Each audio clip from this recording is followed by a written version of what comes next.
¿Cómo se siente la gente que vive sin techo, aquellos que no tienen hogar, que vagan por la ciudad en nuestras grandes metrópolis llenas de transeúntes indigentes? En Londres se concentran muchos al lado del río Támesis, en la zona que se llama Embankment, donde se embarcaba tradicionalmente en este río fluvial transitado. Recorren con frecuencia el centro de la ciudad. No suelen pedir nada, no se dedican generalmente a la mendicidad, pero forman parte del escenario habitual en el que también se encontraba John Stott en su iglesia al llegar al ser pastor justamente después de la Segunda Guerra Mundial. Hemos contado en esta serie cómo tuvo una conversión cristiana que le llevó en una fe evangélica a buscar, dedicar su vida a proclamar el mensaje de Jesús. Pero tenía una mala conciencia. Él venía de una vida acomodada, había tenido una educación privilegiada, era hijo de un médico importante, reconocido en toda su profesión. Pensaba que tenía demasiadas ventajas para poder entender a gente que no tenía ninguna, las que le rodeaban en la calle en torno a su iglesia en pleno centro de Londres.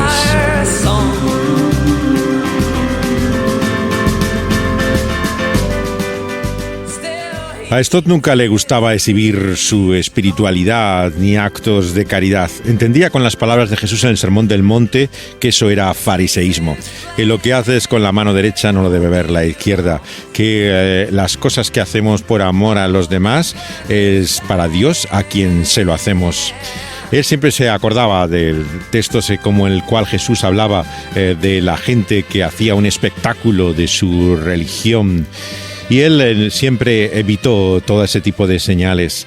Y tal vez el episodio más singular que cuenta en su diario y que descubre su biógrafo es el día en que Stott se hizo vagabundo. Cuando me enseñaba John Stott a principios de los años 80, a veces hice el recorrido que llevaba de su propia iglesia o el ático en el cual vivía hasta el instituto donde nos daba clase. Y en el camino nos encontrábamos con vagabundos, con gente sin techo que andaba por la calle. Y él los conocía por nombre, los saludaba, hablaba con ellos y era su costumbre también tener relación con algunos de ellos, particularmente los que estaban solos. Distribuía, por ejemplo, en Navidad como 80 cajas que daba de comida también y con algo acerca del evangelio a vagabundos que había en torno a su casa. El más conocido, el que era más familiar para todos, era un hombre llamado Harry Mossop. En su cocina del sótano del primer número de la calle de la Reina Ana, él le hacía a veces el desayuno de huevos con bacon y a veces le veías con él que estaba hablando y con frecuencia le encontraba en esa zona de East End de Londres. Lo que escribió Stott en sus diarios, descubrió su biógrafo, es que él quería sentir lo que es ser rechazado por la sociedad. Por eso dice que un día decidió ponerse una ropa muy vieja. Se dejó barba varios días y en la posguerra, que tenían todavía un carnet de identidad que luego desapareció en Gran Bretaña, como una exigencia en muchos países europeos que asociaban la identificación de los carnés con el dominio nazi, vemos que se desprende de él, o mejor dicho, lo pone dentro del zapato, que no se esté a mano, y empieza a vagar al lado de donde estaban todos ellos, en el Embankment, al lado mismo del río Támesis. Estuvo así varios días. La primera noche la pasa debajo de un puente que hay en esa zona en torno a la estación de Charing Cross. Estaba rodeado de hombres y mujeres cubiertos de andrajos que estaban solamente abrigados por periódicos. Obviamente dice en su diario que no durmió nada la primera noche. El suelo además estaba muy duro, dice. Algunos borrachos, que eso particularmente le molestó, hacían mucho ruido.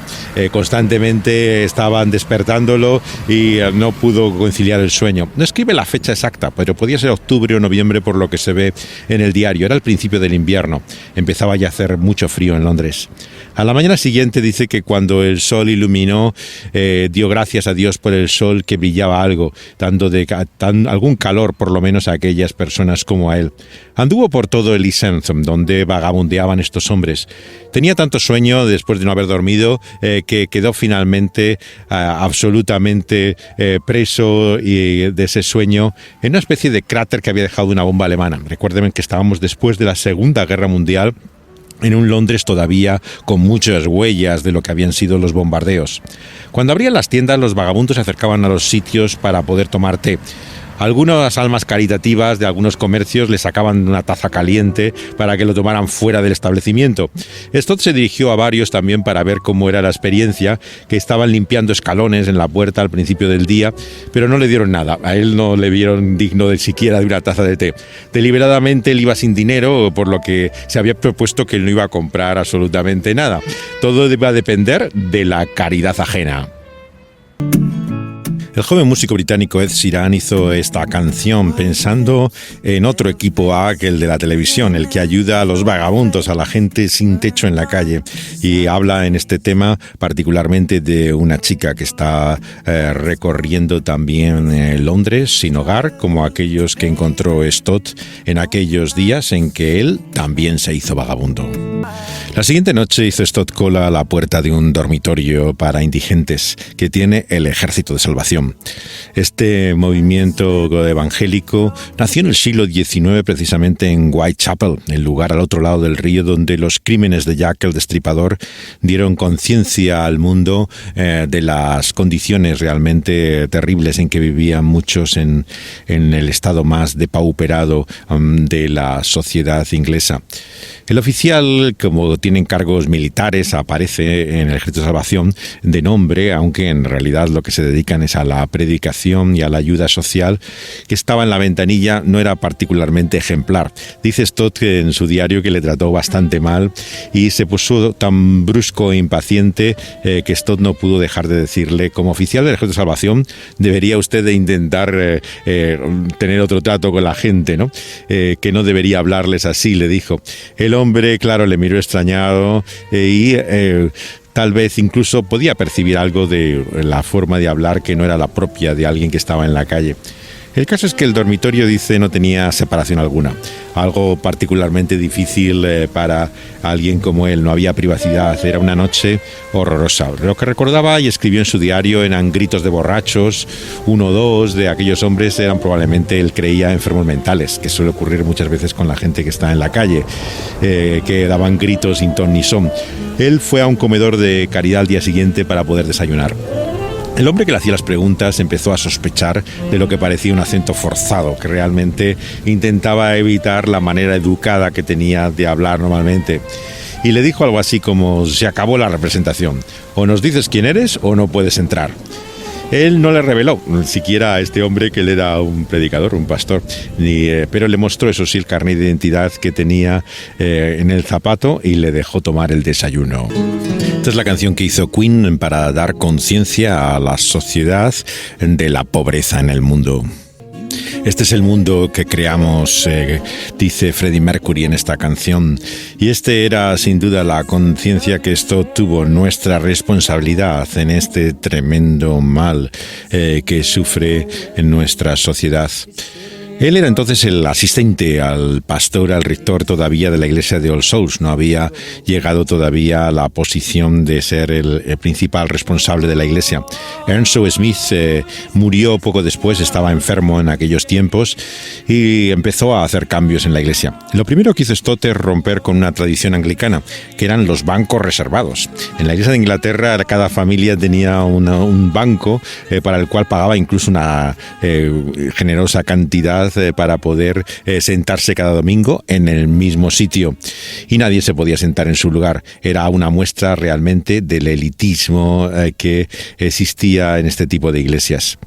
Los cultos del año 51 eran todavía en la iglesia de San Pedro, donde me daba clase, donde fundaría el instituto a principios de los años 80. Es un edificio más pequeño que el de Langham, que había sido destruido por la guerra, y solamente podían sentarse 500, 600 personas mientras que eran 2.000 los que habían en la iglesia de All Souls. Su reputación de predicador iba atrayendo cada vez más gente que buscaba venir más temprano para poder encontrar sitio y estar en el culto. Esto te buscó entonces un asistente, necesitaba un ayudante que era otro pastor soltero como él. Él lo conocía de los campamentos para alumnos de colegios privados y el grupo evangélico también de estudiantes que había en Cambridge. Se llamaba John Collins. Y como la viuda del anterior rector estaba todavía en la casa pastoral, Stott vivía aún con una familia que le había albergado al principio, que eran cuáqueros, no eran de la iglesia, y entra entonces el asistente a vivir en un dilapidado hotel que había en la plaza de Manchester. Aquello estaba lleno de alcohólicos. Era un lugar que solamente faltaban prostitutas donde vivía su asistente. Así que enseguida le introdujo en cuál era la metodología para la preparación pastoral en la escuela de Stott, que era desde luego conocer al lumpen, a lo más bajo de la sociedad. Así es como se llegaba realmente a servir a otros. The question before us on this World Need Sunday, under the rubric God and the Poor, is what is God's relationship to the poor? Tras la introducción de Stott hablando sobre Dios y el pobre, en este domingo dice que la pregunta que se va a plantear es qué relación tiene Dios con el pobre. It's very important for us, if we want to remain biblical Christians, to remember that there are two kinds of poverty. There is material poverty on the one hand, and there is spiritual poverty on the other. Material poverty is, of course, the condition of those who lack the basic necessities for survival. Stott hace una distinción entre algo que muchos confunden al hablar la Biblia de la pobreza, lo que se entiende como la pobreza material y la pobreza espiritual, que tiene mucha importancia en las mismas bienaventuranzas y que para el pueblo judío representaba claramente una actitud respecto a Dios. Así comienza su mensaje sobre Dios y el pobre.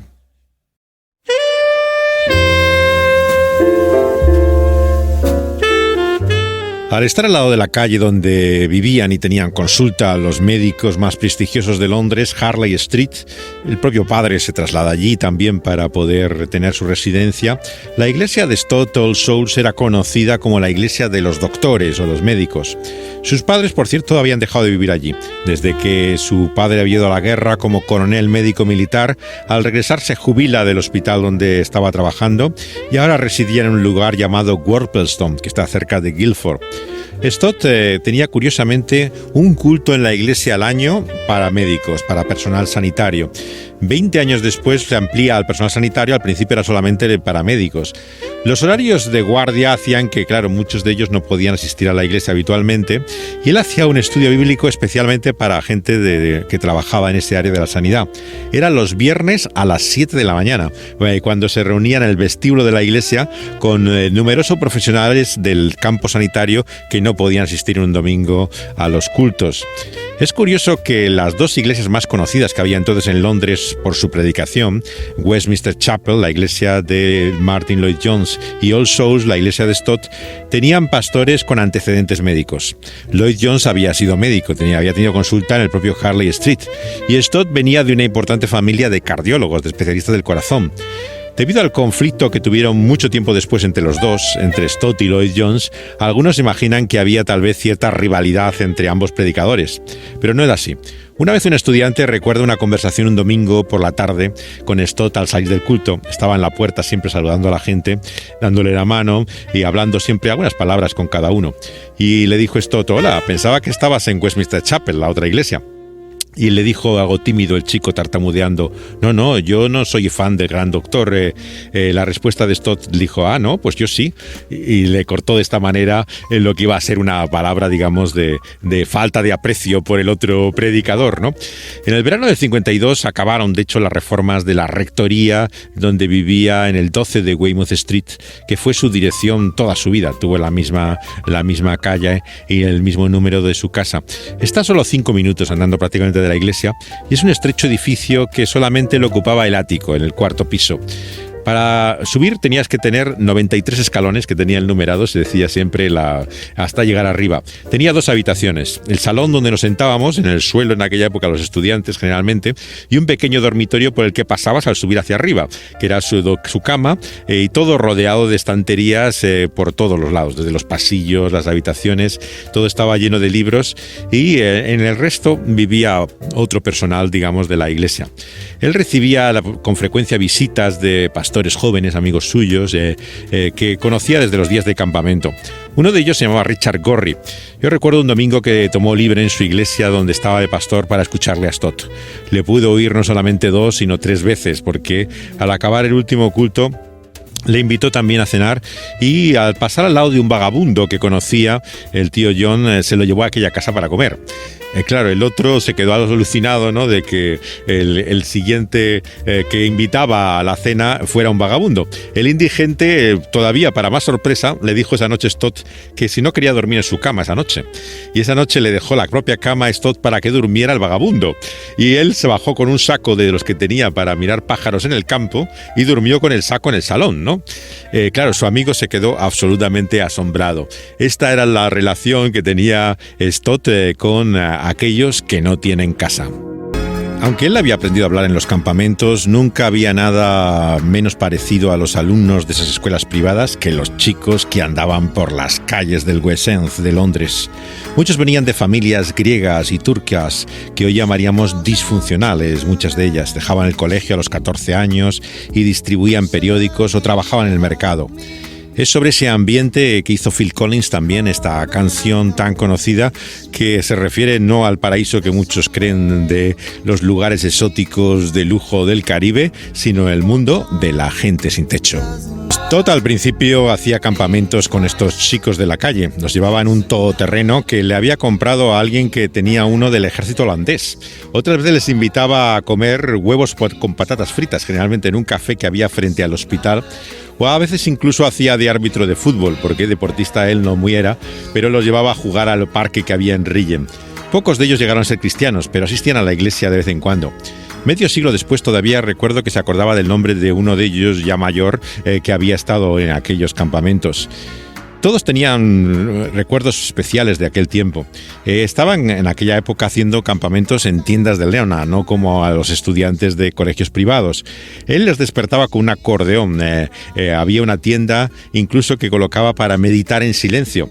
Si se despertaban temprano, le veían allí a él de rodillas orando por ellos. Cuando le descubrían, decía con su habitual falta de orgullo espiritual que él estaba de rodillas para mantenerse despierto. Así era siempre Stott. Nunca le gustaba hacer exhibición alguna de espiritualidad. Le llamaba la atención que se afeitaran con un cuchillo de montaña, como si fuera un cazador o alguien que viviera en medio de los bosques, ¿no?, en vez de con una navaja, que era lo habitual. Los chicos de la calle aprendieron así, por supuesto, el nombre de los pájaros, que les enseñaba a mirar tumbados en el suelo. Y cuando le hicieron rector, escribió en el boletín de la iglesia que hay una cuestión que le pesaba especialmente en el corazón, que era cómo alcanzar a aquellas multitudes hambrientas sin Cristo que veía cada vez que salía a la calle. Stott es para muchos un maestro, pero él tenía el corazón de un evangelista. Cuando veía a la gente, lo que veía es su necesidad espiritual. La guía que escribió entonces para los visitantes a la iglesia decía estas palabras: nuestro gran deseo es dirigir a hombres y mujeres, no a nosotros ni a la iglesia, sino a Jesucristo. Él es el centro de nuestra visión, el objeto de nuestro testimonio. Tenemos 3 convicciones inamovibles sobre Él: quién es Él, lo que Él vino a hacer y lo que pide de nosotros. Ante Dios no hay diferencia. Su primer sermón como rector, ya el predicador principal de la iglesia, fue sobre el texto «Todos hemos pecado», Romanos 3, 22-23. Pero el que invocare el nombre del Señor será salvo, dice Romanos 10 en los versos 12 y 13. Lord, never found me yet. Never found me. Gavin Bryars hizo una composición basada en esta grabación de un hombre sin techo que andaba por las calles de Londres, entre Elephant Castle, donde estaba el tabernáculo antiguo de Spurgeon, y Waterloo. Junto a la orilla del río Támesis se encontró a este hombre cantando este himno. Sus palabras nos sirven como la mejor conclusión a esta reflexión sobre Stott y los sin techo. El himno dice: la sangre de Jesús no me ha fallado todavía. Así, con esa increíble expresión de fe y confianza, para el cual no tiene nada el indigente más que esa, la sombra del Altísimo, y la esperanza también de que, sea cual sea el pasado y la culpa que le avergüence, la sangre de Cristo es poderosa y nunca nos fallará.